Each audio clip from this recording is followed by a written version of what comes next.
गोस्वामी तुलसीदास जी की एक चौपाई है, हित अनहित पशु पक्षु जाना, मानुष तन गुण ज्ञान निधाना।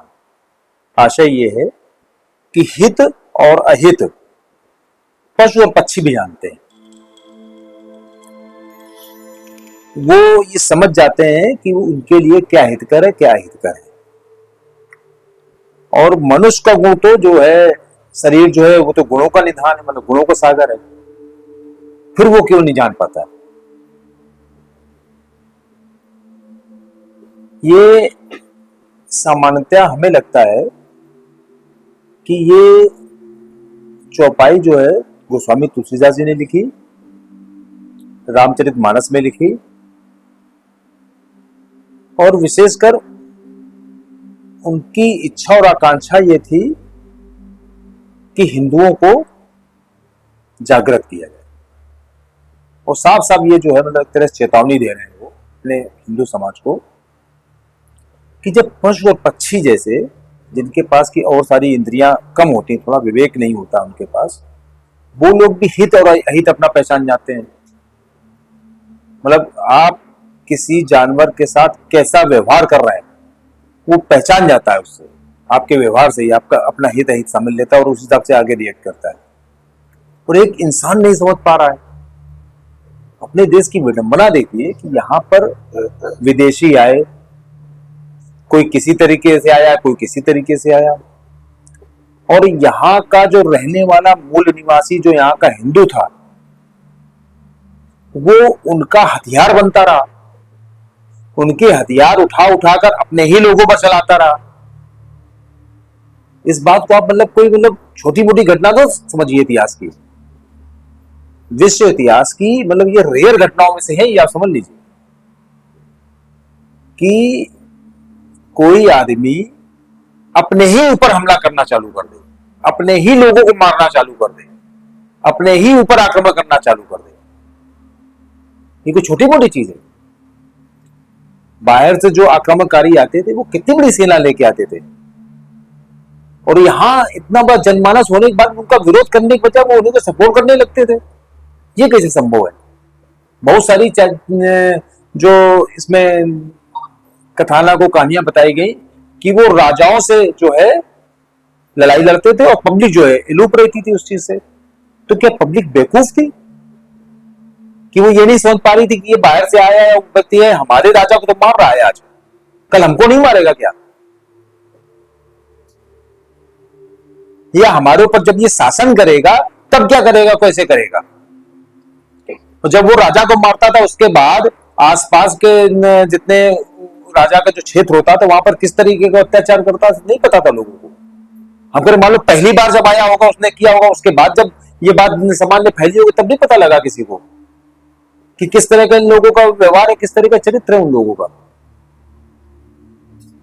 और समाज में क्या इतने बेवकूफ टाइप के लोग थे जो इस तरह की बातें समझ नहीं पा रहे थे या समझना नहीं चाह रहे थे? जब प्राकृतिक रूप से, हम प्राकृतिक रूप से बता रहे हैं आपको कि जब प्राकृतिक रूप से पशु पक्षी भी अपना हित अहित समझ पा रहे हैं तो इंसान नहीं समझ पा रहा, ये बात हमें नहीं समझ में आई।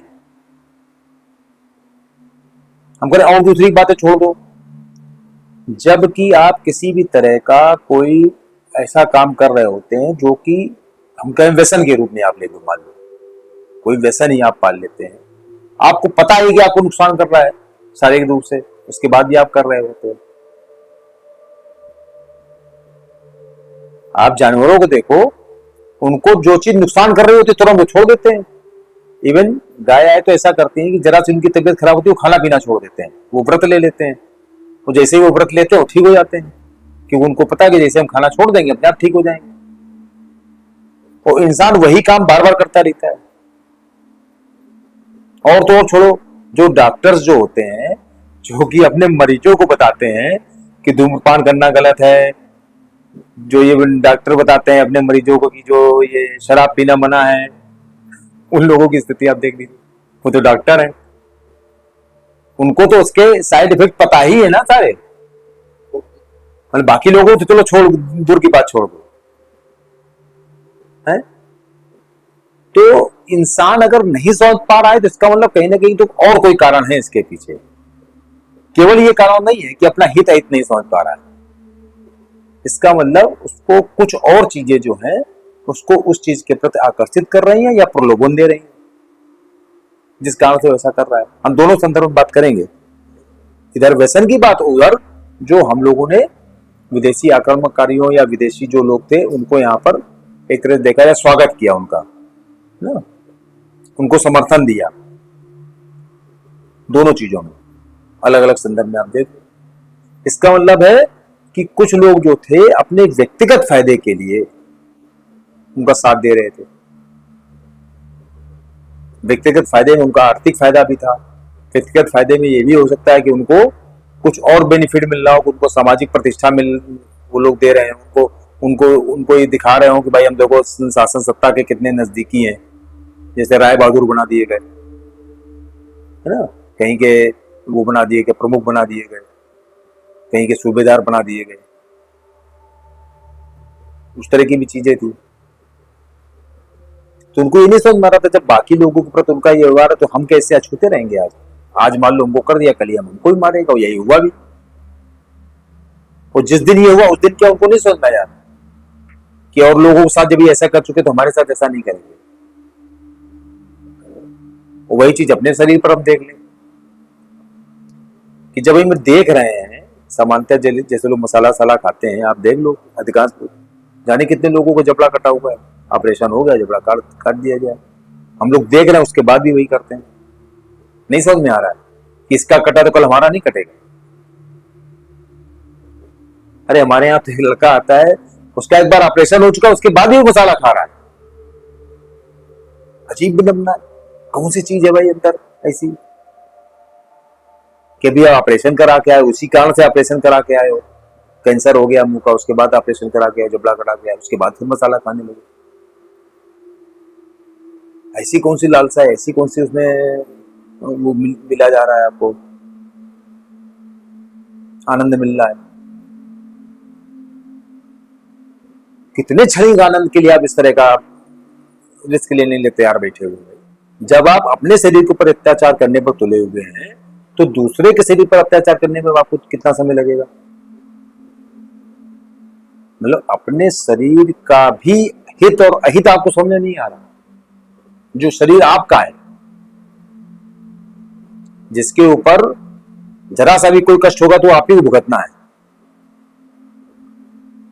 दवा तो आपको कोई करवा देगा, डॉक्टर के यहाँ तो कोई भी ले जाके आपको भर्ती कर देगा अस्पताल में, लेकिन बाकी जो कष्ट होगा वो तो आप ही को होगा, वो थोड़ी दूसरे को झेलने वाला। तो जब आप इतने पर उतारू हैं तो आप किसी और के प्रति कितने संवेदनशील हो सकते हैं, ये आपको समझ लीजिए। बाकी किसी के प्रति तो फिर कोई कल्पना नहीं की जा सकती कितने संवेदनहीन आपकी आत्मा होगी। और ये पूरे समाज के लिए लागू होती है। हम लोगों ने जब अपने लिए ध्यान नहीं रखा, अपने धर्म के लिए नहीं सोचा, अपने देश के लिए नहीं सोचा, तो बाकी सोचेंगे किसके लिए। यहाँ तो सब कुछ अपना ही अपना है ना। अभी अपने शरीर के लिए भी नहीं सोच रहे हैं, अपने घर परिवार, अपने समाज के लिए नहीं सोच रहे, अपने धर्म के लिए नहीं सोच रहे हैं, तो तभी ये दुर्गति हुई इतने सालों तक। ये कोई छोटी मोटी चीज नहीं है। तो तुलसी बाबा अगर कोई बात लिख गए, आप ये समझ लीजिए कि तुलसीदास जी ने अगर कोई चीज लिखी है अपनी रामचरितमानस में, किसी भी ग्रंथ में, तो उसके कौन कौन से कारण रहे होंगे, उसका क्या क्या मतलब वो रहा होगा जिसके कारण तो उन्होंने कहा और लिखा। उसमें मुगलों का शासन था जिसमें तुलसीदास जी ने रामचरितमानस लिखी। उस काल में भी उन्होंने ऐसी ऐसी चीजें लिखी। कुछ चीजें तो स्पष्ट रूप से लिखी, कुछ चीजें सांकेतिक रूप से लिखी। तो हम तो केवल यही कहेंगे भैया कि अगर किसी और के हित और अहित के लिए नहीं सोचो तो ना सोचो, भगवान के लिए आप खुद स्वार्थी बनो, लेकिन कम से कम इतने स्वार्थी तो बनो कि अपने शरीर, अपने मन, अपने दिमाग, थोड़ा अगर अपने इस व्यक्तिगत स्वास्थ्य से आगे बढ़ो तो अपने परिवार, अपने समाज के लिए कुछ तो सोच पाओ, अपने धर्म के लिए कुछ तो सोच पाओ।